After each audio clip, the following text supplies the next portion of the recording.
Alphonse Rutsindura nkuko uhagarariye Asevifu yabitubwiye, yakuzaga impano z'abana, haba mu mukino wa volleyball, mu muziki, mu bihangano, umuco wa Kinyarwanda n'ibindi. Rero bisebye twashyizeho competition, abana bari gutegura ibihangano binyura mu ndirimbo, mu gushushanya, mu bivugo ndetse n'ubumenyi rusange.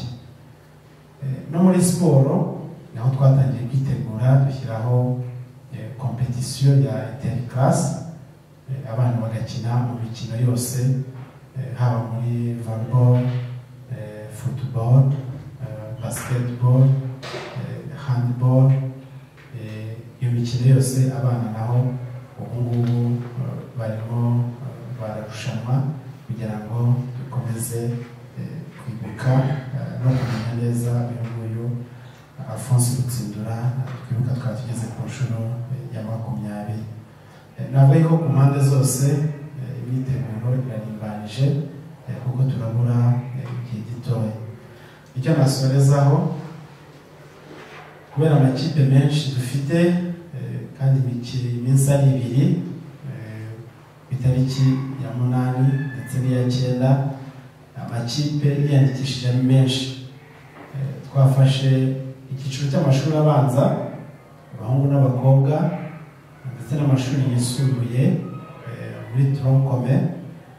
Ubu bazakina icyumweru kibanza, bazakina ku itariki ya 2 z'ukwezi kwa 6, bazatangira imikino y'amajonjora bakinire kuri seminari kugira ngo dutangire hakiri kare, tuzagere ku munsi nyirizina amakipe ndetse n'ibibuga kugira ngo tuzarangize kare.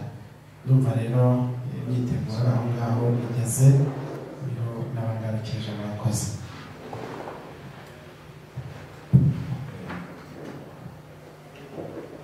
Padiri Victor arakoze kutunyuriramo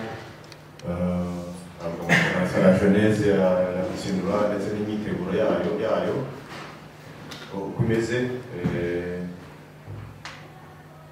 Ndumva ko uyu munsi twavuga ko ari edisiyo ya 20, hari irushanwa ritabaye kugira ngo ryatangiye muri 1996.